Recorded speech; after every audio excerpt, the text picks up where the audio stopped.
जय हिंद दोस्तों। क्या आप लोग RRC Kolkata group D second DV का वेट कर रहे हैं? यदि हाँ तो आप लोग बिल्कुल सही वीडियो देख रहे हैं।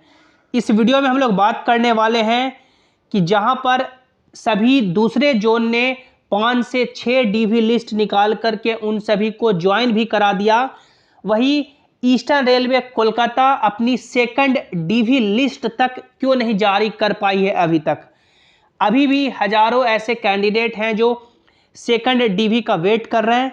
बात करने वाले हैं कि सेकंड डीवी लिस्ट कब तक देखने को मिल सकता है, सेकंड डीवी लिस्ट में इतना लेट क्यों हो रहा है, क्या अब जो नई वैकेंसी आने वाली है उसी में इस वैकेंसी को मर्ज कर दिया जाएगा या सेकंड थर्ड ऐसे डीवी लिस्ट आएगी, और यदि अभी सेकंड लिस्ट कुछ दिनों में आ जाती है तो ज्वाइनिंग कब तक हो सकता है, क्या अभी से भी 5 से 6 महीने का समय लग सकता है, इस पे भी हम लोग बात करेंगे। पूरे वीडियो को आपको ध्यान से देखना है, और यदि आप लोग चैनल पर पहली बार आए हैं या अभी तक भी सब्सक्राइब नहीं किए हैं तो कर लीजिए, ताकि जो भी रेलवे के आगे के अपडेट हो उसकी सही और ऑथेंटिक जानकारी आपको मिलती रहे। क्योंकि आप लोग देख सकते हैं मेरा भी सिलेक्शन रेलवे में हो चुका है, तो जो भी आपको यहाँ पे जानकारी मिलेगी वो बिल्कुल ऑथेंटिक होगी और सही होगी। और अभी जो मेरा पोस्टिंग है वो सियालदह डिवीज़न में ही है, तो बिल्कुल आपको यहाँ से ऑथेंटिक जानकारी मिलेगी। दोस्तों, आप लोग वीडियो देखते हैं और निकल जाते हैं, चैनल को सब्सक्राइब नहीं करते हैं, प्लीज़ आप लोग करें ताकि हमें भी मोटिवेशन मिल सके और हर सटीक अपडेट आप तक पहुँचा सके।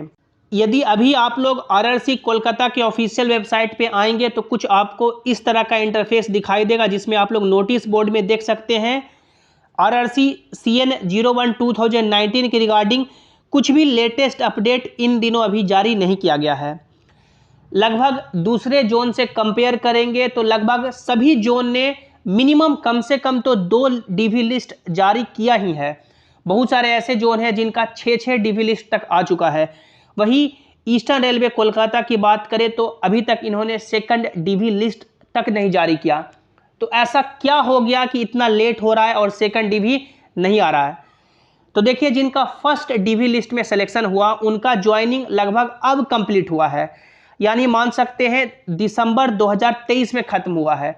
बहुत सारे ऐसे स्टूडेंट्स थे जिनका कुछ ना कुछ प्रॉब्लम हो गया था फर्स्ट डीवी के दौरान, या तो उनका डॉक्यूमेंट इशू हो गया, या बायोमेट्रिक इशू हो गया, या फिंगरप्रिंट मिसमैच हो गया, या उनका प्रॉपर डॉक्यूमेंट नहीं था, तो उनको दोबारा तिबारा मौका दिया गया। लगभग अब चारों जो आपका डिवीज़न है, हावड़ा, सियालदह, मालदा और आसनसोल, उसमें लगभग अब दिसंबर के एंड तक ज्वाइनिंग प्रोसेस कंप्लीट हुआ है। तो आप लोग ये मान के चलें कि अब ज़्यादा आपका समय नहीं लगेगा। डेफिनेटली आपका मान सकते हैं जनवरी 2024 में आपका सेकंड डीवी लिस्ट देखने को मिल सकता है। अब बहुत सारे ऐसे कैंडिडेट हैं जो कहते हैं कि क्या second DV list eastern railway Kolkata की नहीं आएगी, क्या इस वैकेंसी को नए वैकेंसी में मर्ज कर दिया जाएगा? तो ऐसा बिल्कुल नहीं है। आप लोग 2018 का एग्जाम्पल ले सकते हैं। 2018 का जो डीवी लिस्ट है वो 2023 तक आया है। लगभग 27, 28, 29, 30 डीवी लिस्ट जारी किए गए हैं, तो थोड़ा समय लग रहा है।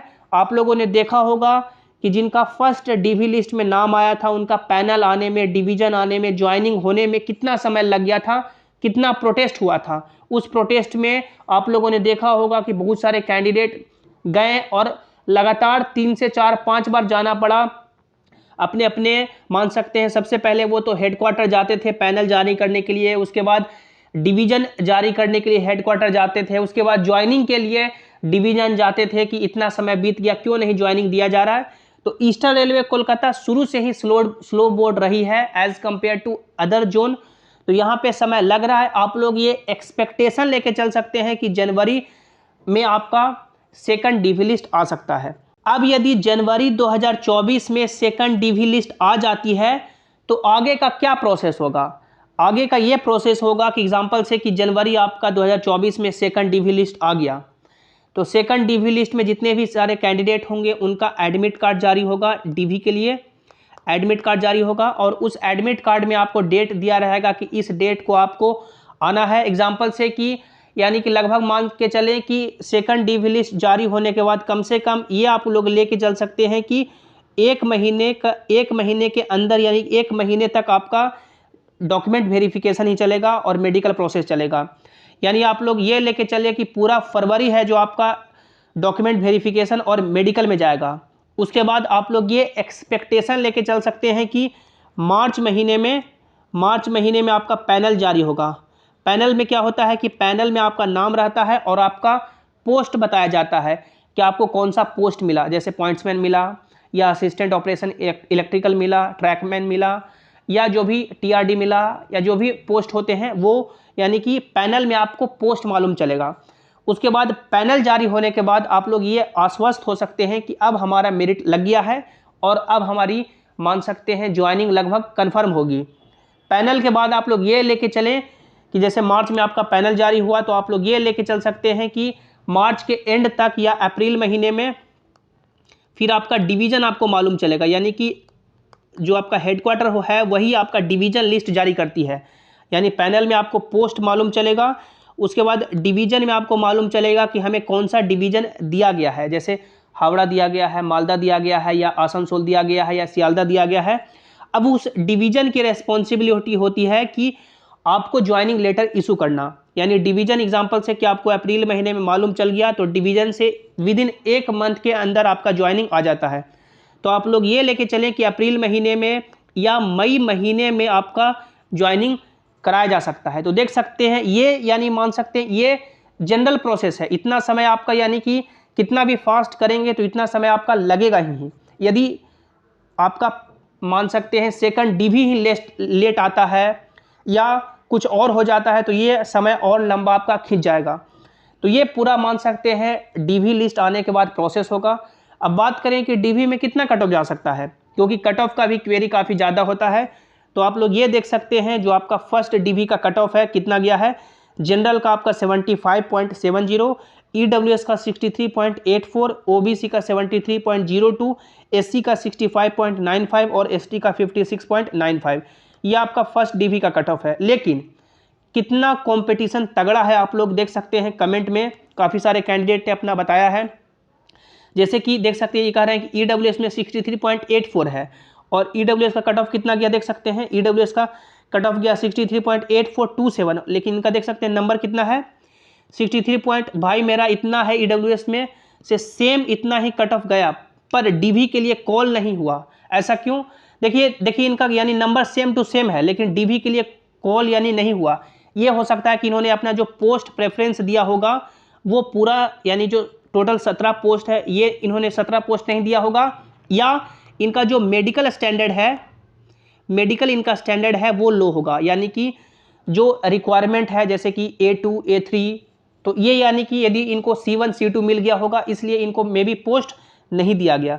एक कैंडिडेट कह रहे हैं कि अब की बार ईस्टर्न रेलवे कोलकाता नहीं भरेंगे। डेफिनेटली ईस्टर्न रेलवे कोलकाता बहुत ही स्लो बोर्ड है, तो आप लोग यहाँ से कंपेयर कर सकते हैं। ईस्टर्न रेलवे बहुत ही करप्ट बोर्ड है। उसके बाद देख सकते हैं ईस्टर्न रेलवे से यानी एसटी से 0.45 कम है, बिल्कुल होने की सेकंड डीवी में पॉसिबिलिटी है। देख सकते हैं यूआर 73.05 है। देख सकते हैं यूआर का कितना कट ऑफ गया है, यूआर का 75 गया है। तो ये देख सकते हैं 2 नंबर के यानी कम है, तो मान सकते हैं सेकंड डीवी में होने के चांसेस हैं। यदि नहीं होता है तो थर्ड डीवी या फोर्थ डीवी तक आपका हो सकता है। उसके बाद देख सकते हैं यूआर से 2.02 कम है, बिल्कुल होने की पॉसिबिलिटी है। उसके बाद देखिए अब पॉसिबिलिटी यहाँ से ये होता है कि एज एक्सपेक्टेड यानी कि ये मालूम चला है कि ईस्टर्न रेलवे कोलकाता में चारों डिवीजन को मिलाकर के लगभग आपका 1000 के समथिंग पोस्ट खाली है। अब ये 1000 पे ईस्टर्न रेलवे पे डिपेंड करती है कि सेकंड डीवी में कितने बच्चों का नाम देते हैं, कौन से कैटेगरी में कितना पोस्ट है। अब एग्जांपल से कि ये 1000 पोस्ट है, इसमें मान लीजिए कि 500 है जो यूआर का ही हो गया, तो यूआर का कट ऑफ है जो ज़्यादा गिर जाएगा। यदि ओबीसी का मान लीजिए कि 85 सीट है तो ओबीसी का कट ऑफ कम गिरेगा। ये ईस्टर्न रेलवे कोलकाता को मालूम होगा कि एग्जाम्पल से कि 1000 सीट अभी वैकेंट है तो उसमें यूआर का कितना सीट है, ओबीसी का कितना सीट है, तो जिसका ज़्यादा जितना सीट रहेगा उतना आपका कट ऑफ है जो ड्रॉप होगा। तो ये आप लोग एक्सपेक्टेशन लेके चल सकते हैं कि जिनका यानी कि 2 नंबर तक कम है सिलेक्शन होने की पूरी पॉसिबिलिटी बन रही है। आप लोग यहाँ पे देख सकते हैं अलग अलग कैंडिडेट का कि यानी कंपटीशन काफ़ी यानी तगड़ा किया है। देख सकते हो ओबीसी से मात्र 0.02 कम है, एससी से 2.3 कम है, ओबीसी से 0.25 कम है। आप लोग देख सकते हैं काफ़ी सारे कैंडिडेट ने यहाँ पे कमेंट किया है, जैसे ओबीसी से 0.78 कम है, एससी से 1.6 कम है, ईडब्ल्यूएस से 0.49 कम है, ओबीसी से 0.49 कम है। तो देख सकते हैं कंपटीशन यानी काफ़ी तगड़ा है, पॉइंट नंबर से कैंडिडेट वेट कर रहे हैं।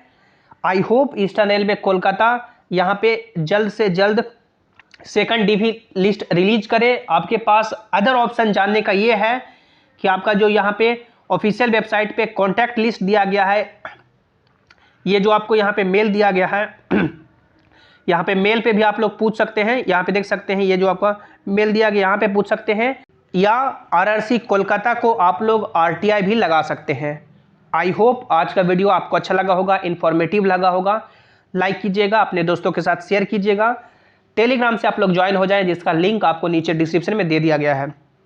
मिलते हैं अगली वीडियो में। Thanks for watching, have an awesome day.